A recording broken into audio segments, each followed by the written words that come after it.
Welcome to a new episode from Perfect English with Danny. Today we're going to talk about idioms as part of our vocabulary episode.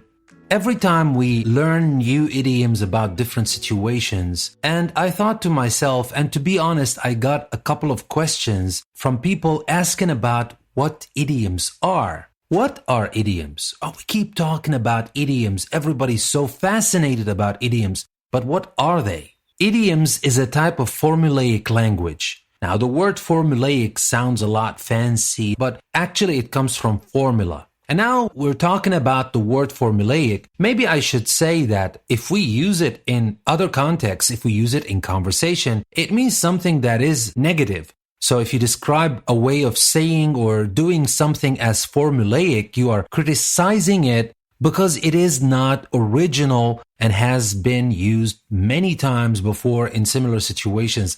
Like, for example, if we say, his paintings are contrived and formulaic. You're talking about a cliche, something you've already seen, nothing original, nothing new. But formulaic, when we talk about idioms, when we said that idioms are a type of formulaic language, we're talking about something that consists of, made or expressed according to a formula or formulas. And that is what an idiom is. We always have a formula. We use it the same way all the time, the same sequence of words. We don't say different things. Even sometimes it doesn't make sense. Why do we use this word before that word?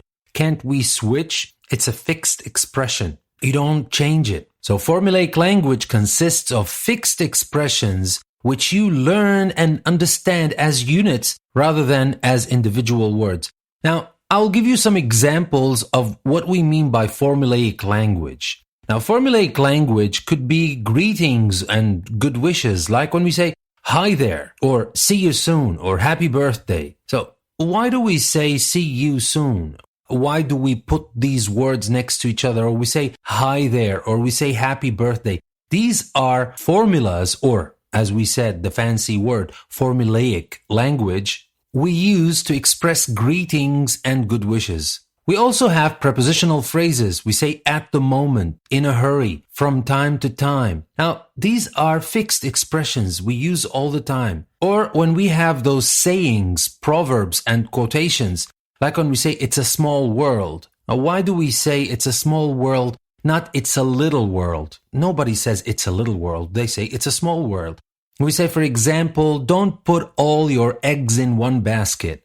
Well, why are we talking about the eggs? Why aren't we talking about something else like cheese or any other kind of food? It's always eggs because it's a fixed expression. It's formulaic. We use these words together. We say, for example, to be or not to be. That is the question, the famous line by Shakespeare. So these are sayings, proverbs, quotations. These are fixed expressions. We also have compounds as formulaic language, like when we say car park, bus stop, homemade. These words come together as fixed expressions. We have the phrasal verbs. We say take off, look after, turn down. So, for example, we say look after your brother or your sister. That means take care of. Well, why? Why is look after? Why is it not look out or look up or look? Of course, we have look out and look up, but they all have different meanings. And they always come this way. We have to accept them as they are.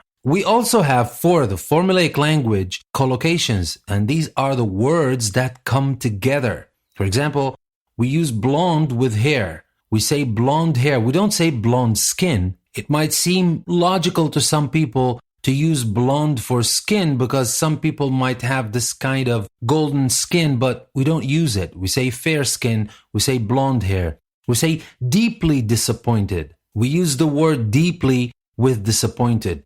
It's a common expression. It's a fixed expression. And so are the idioms. The idioms are those fixed combinations of words whose meaning is often difficult to guess from the meaning of each individual word. And that is the point. Now, for example, if I say, I put my foot in it the other day at Linda's house, I asked her if she was going to marry Simon. If you look at this, everything else in the sentence is clear. Now, I said I put my foot in it the other day at Linda's house. forget about I put my foot in it for a second. The other day at Linda's house, I asked her if she was going to marry Simon. Well, so far so good. I was in Linda's house. I asked her if she was going to marry Simon. Fine. But there is something important I said at the beginning. I put my foot in it. Well, if you think about it, put your foot in it, take it literally. Maybe you know the meaning of this idiom, maybe you don't. But the idea is, let's pretend that you don't know the meaning of this idiom, and you're trying to figure it out by figuring out the individual meaning of the words that make up this idiom. So, put my foot in it, and it's always in it, it's not in something. There's no use trying to figure out what it refers to. It is put my foot in it. What does that mean? Put my foot in, what? Is it, were we talking about a place? Did I step in the wrong place? What did I do? What does that mean? Literally, it means almost nothing. But this is an idiom. When we put these words together, the fixed combination means something. And this thing is different, and it is difficult to guess if we're just relying on the individual meanings of the words.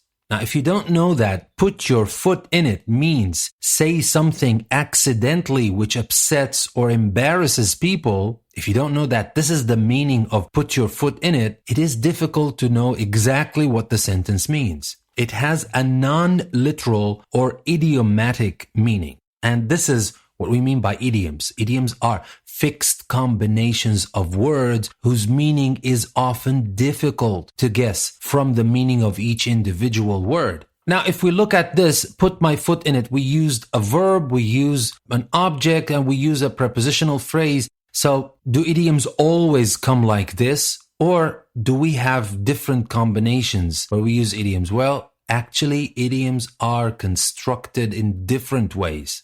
Now, let's take some examples. Remember, I'm not trying to teach you these idioms. We will have whole episodes, as we had in the past, about idioms that are related to a specific topic. But here we're just trying to learn and understand what idioms are. So, going back to what I was saying, here we said that idioms are constructed in different ways. Now, for example, we can say Tim took a shine to his teacher.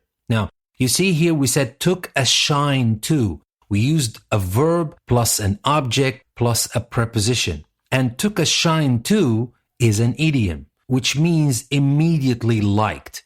Of course, we could say Tim immediately liked his teacher, but we used took a shine to. We used an idiom. But again, it's not always verb, object, preposition. We can say it in a different way. We can say the band's number one hit was just a flash in the pan.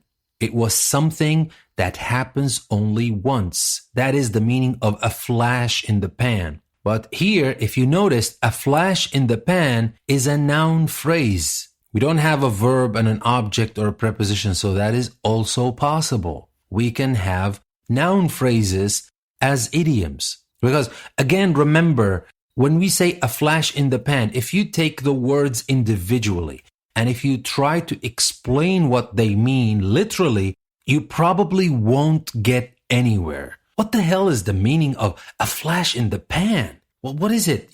Are you cooking here? Are we talking about cooking or something that is related to flashes or lights or whatever? No, we're talking about something that happens only once, a flash in the pan. So that is how you need to accept idioms.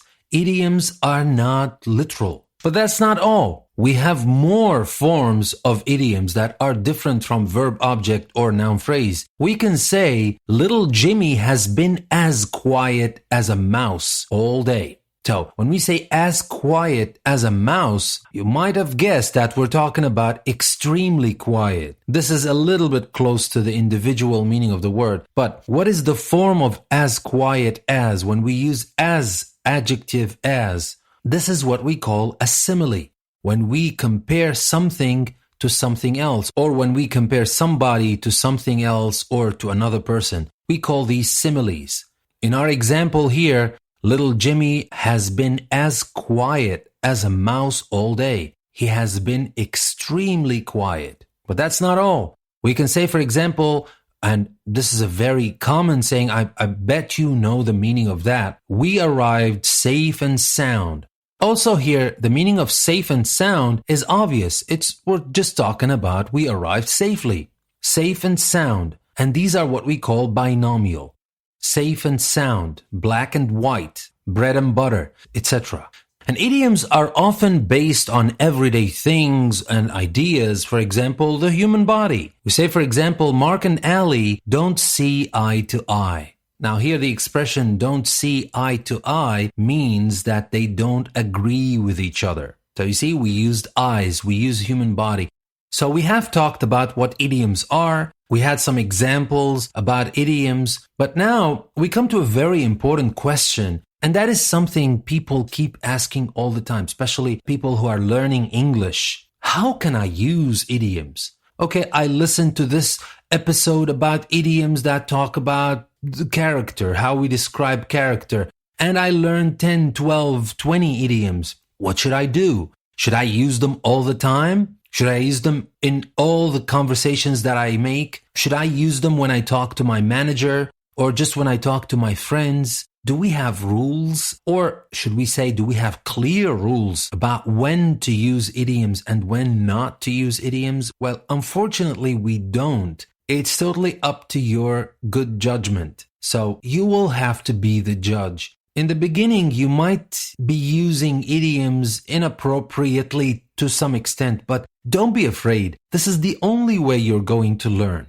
But I'm going to say that many idioms are quite informal, so use them carefully. You wouldn't want to be trying your idioms with your manager the first day you got a job. You don't want to just walk up to her or him and just start throwing idioms around in your conversation. That wouldn't be so professional. And you wouldn't want to risk using the wrong idiom in the wrong context, which means something completely offensive, for example. So, as I said, many idioms are quite informal, so use them carefully. You will need to be able to understand a lot of idioms. But can we say that we don't need idioms? Well, they're informal. Fine, then let me just use other kind of language or regular language without idioms, literal language, language that has the same meaning as the words we use, and we don't need idioms, and I just want to use formal language in my speech. Well, that might be an interesting idea, and it might get you through a couple of situations, but you need to understand a lot of idioms if you want to read English fiction, newspapers, magazines, understand TV shows, films, songs, and to understand people, to understand the people who are talking all around you. If they're native speakers, they're going to be using idioms a lot, and you have to understand these. Now, I would want to say, again, use them carefully, but you need to learn idioms to understand everything English that is happening around you. Now, people also often use idioms for humor or to comment on themselves or other people and situations. And if you don't really understand idioms, you're going to miss the meaning of a lot of jokes around you, and you're going to see yourself in a situation where everybody is laughing and you're just trying to understand what they're laughing about. So idioms are important. Yes, we said that we need idioms and they're very important to understand, but the moment you start using your idioms correctly or in the right place, you will sound natural and fluent. You will sound more natural and fluent if you can use idioms in everyday conversation or informal writing. But even if you master your idioms, try to keep that balance between idioms and literal language. And to be safe, when you want to practice your idioms, try not to practice your idioms in formal situations. Try to practice them first in informal situations, and then you will get the hang of your idioms and you will be able to use them in any conversation you want. I hope that clears the confusion about what idioms are, what kind of idioms we have, the different kind of structures of idioms, and most importantly, how we can use idioms and when we can use idioms. I hope that helps. I know we didn't learn a lot of idioms today except for took a shine to, flash in the pan, as quiet as a mouse, safe and sound, and don't see eye to eye. Beyond these 5 idioms, we didn't learn a lot of idioms today, but I hope you truly understand the word idiom today, and in the future, whenever we have an episode about idiom, you will know how to use them, you will know when to use them, and you will know how important they are to take your English a step further towards perfect English. I thank you very much for listening to another episode from Perfect English with Danny. Don't forget to check the link I left in the description of this episode. That will take you to my Patreon page. You can support me on Patreon by becoming a patron for this podcast. And if you like what you listen to here, please share with your friends, spread the word, and let's make this podcast as popular as it gets. This is your host, Danny, saying thank you very much. I will see you in the next episode.